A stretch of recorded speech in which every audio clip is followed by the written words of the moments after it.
What's up, guys? Rashid here.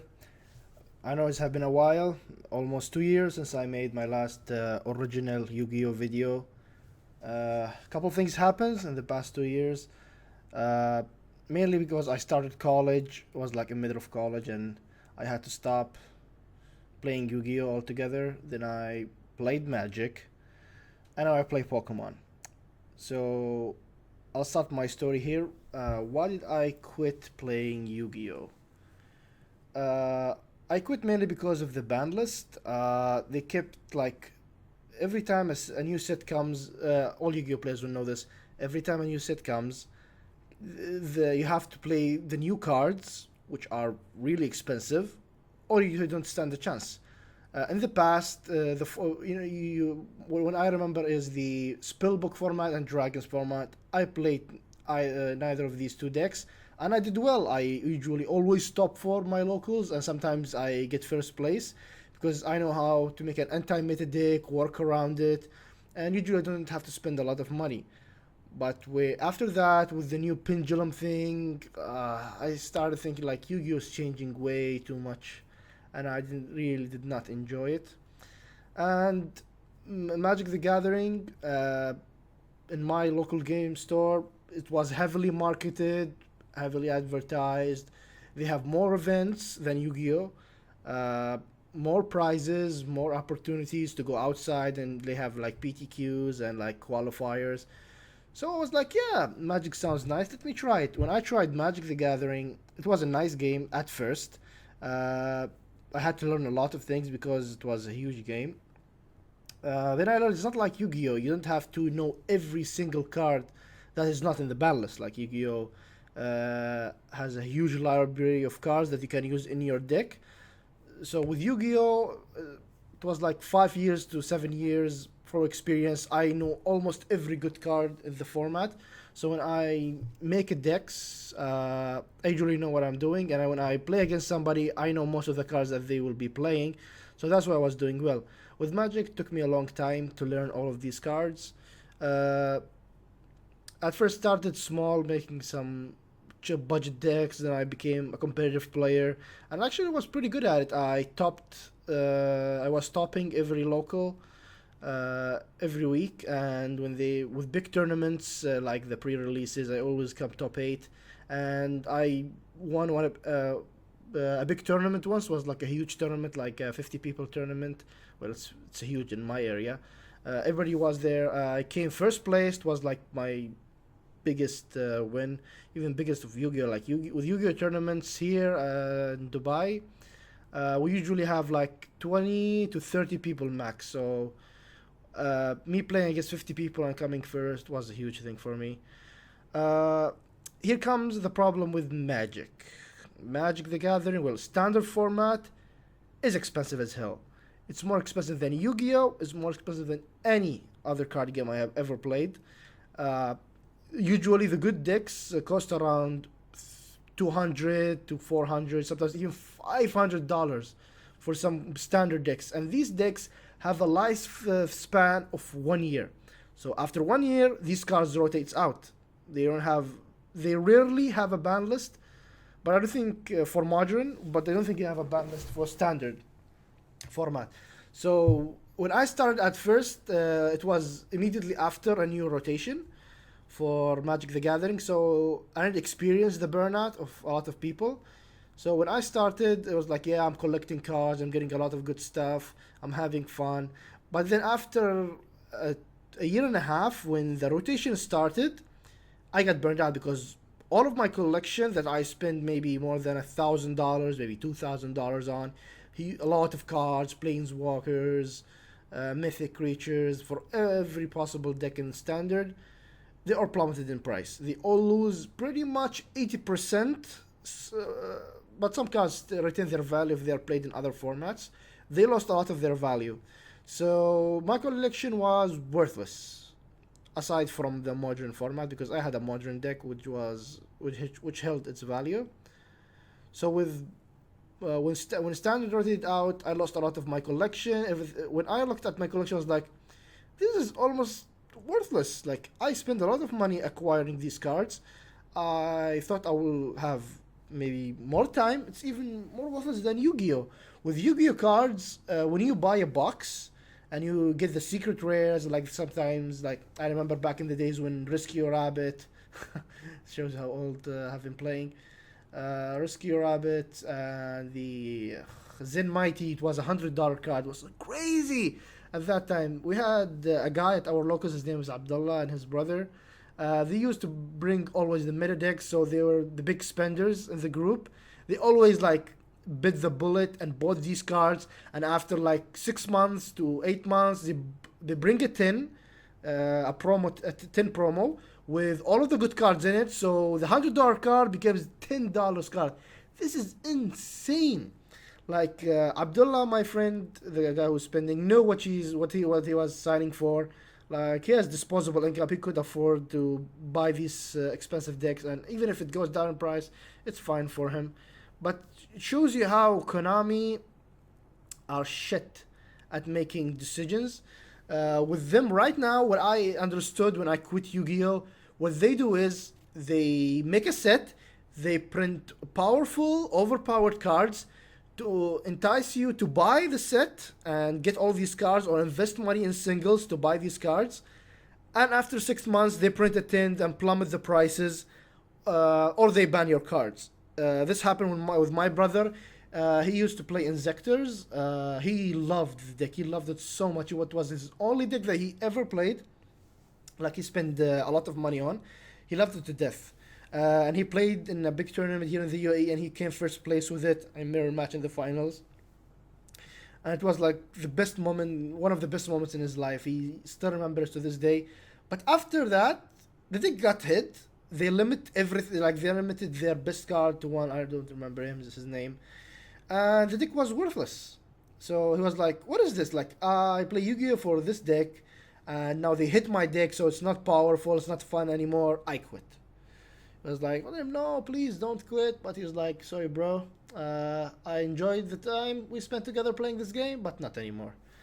So he quit. But I quit Yu-Gi-Oh 2 years after him, so I still have some passion left in me for the game. Uh, after I quit Yu-Gi-Oh, and when I started Magic, with Magic I hate standard. So I sold most of my Magic the Gathering stuff. I got some in-store credit. So now I'm playing Pokemon. So why am I playing Pokemon? Well, for start, I have been playing Pokemon for a month now. What I see, first of all, our local community is really, really nice. They're friendly people, supportive people, and there are a lot of locals in it, like from Emiratis, which I liked a lot. So, and they're really nice. They're really supportive. If you wanna come into the game, they will help you. Like if you need cards, they'll lend you cards.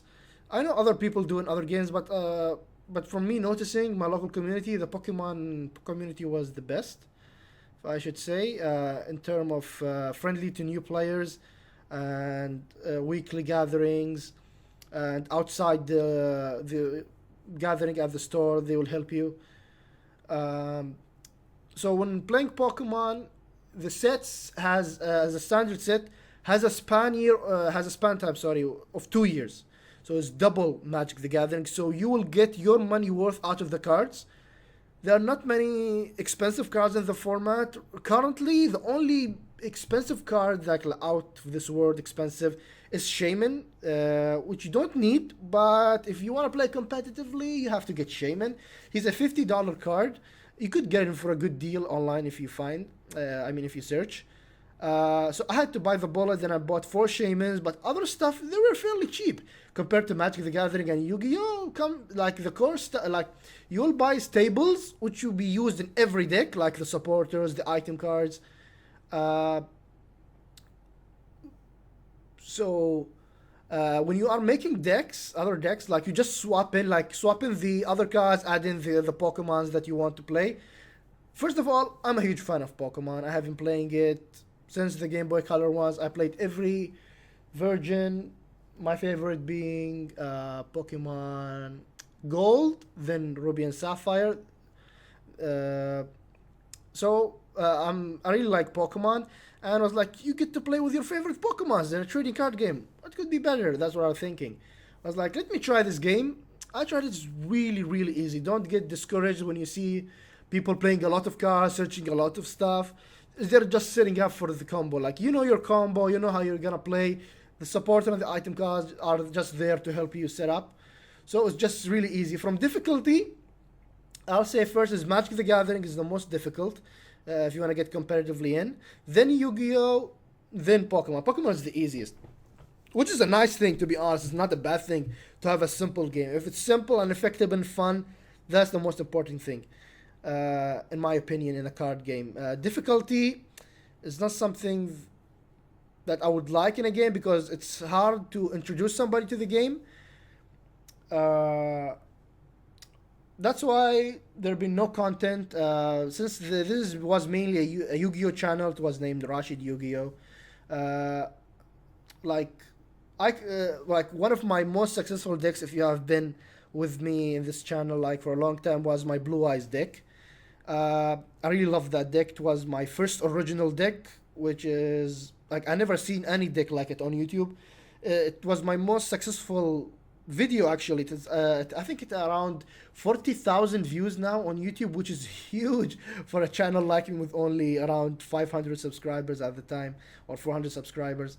I got a lot of people hitting up, a lot of you YouTubers saying, "Oh hey, I really like your deck. Can I make my own version of it and post it, and I'll credit you?" And I was like, "Yeah, sure, man. I'm happy. Like maybe I am a pioneer this with this deck. If I if I want to say that, like it was my first original deck.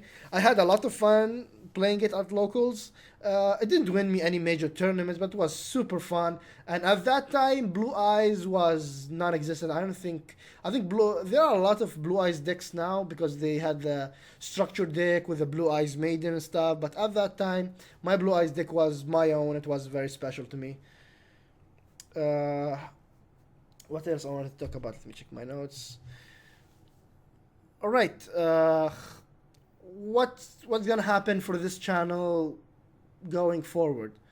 I'm gonna start posting Pokemon duels and deck profiles, same as did with Yu-Gi-Oh back in the days. There will be Yu-Gi-Oh content, mainly the streams that happens at my local game store. My local game store does streams on Twitch for the Yu-Gi-Oh tournaments, Magic, The Gathering, Warhammer, War Machine stuff like that. I'll download these duels and post them in my channel. I'll go around in my Yu-Gi-Oh community and ask people to do deck profiles. So Yu-Gi-Oh will not be left out. I'll still do Yu-Gi-Oh stuff. For myself, I'm playing Pokemon now. I'm not playing Yu-Gi-Oh. Also, if you don't know, there's a card game called YuGioh. It's made by the same people that did Magic the Gathering. I love YuGioh, man. YuGioh is an amazing game. Sadly, it's discontinued because Wizard got greedy. I think it didn't meet their expectation, their greediness, what I would say. So they discontinued the game, which is stupid in my opinion. They expected it to be the same game as Magic the Gathering, same popularity. Magic the Gathering is almost 20 years old. Okay, maybe 15 years old. You can't expect a new game to reach the same popularity. You have to strive, you have to invest in it. So what I did, I went to Amazon and I bought like all the deck boxes, all the singles that you can imagine for dirt cheap. Like $100 boxes cost around $15 in Amazon. It's crazy. Like, and you go at when you go buying singles for this game, so cheap. I was like, because me and my partner Marwan, his name is Marwan, also known as MJ. He used to help me with the channel. He's my partner in the channel. He used to do a lot of the weekly duels, weekly dex profiles. I forgot the name of it. Like with Dev Pro, he used to make a lot of decks and play. I think he called them styles. Like he will say zombie style, blue eye style, like something like that. Like I go visit him every Friday. We have a gaming room at his house with all of the games there. Yu-Gi-Oh, not Yu-Gi-Oh anymore because I sold my collection, but we have Kaijudo there. We have Pokemon now. We have Magic the Gathering. So we just sit down and play. I'll be recording some of the Kaijudo duels. I'll introduce you to the game. You can see the play style is mostly like Magic, but they make every card can produce mana. So they eliminate the need for lands, so you can use any cards as mana, something like that. Maybe I'll do, if you want me to do a video about Kaijudo explaining the game and showing me how you play it, please leave a comment. So yeah, I'm happy to be back after 2 years break, and thank you for the people who stuck with me, like stayed subscribed. Thank you so much. It means a lot to me. It means a lot coming back and seeing people are still subscribed to this channel and leave it. And I'll be happy to gain new subscribers in the future. This is Rashid. Thank you so much, and I'm signing out.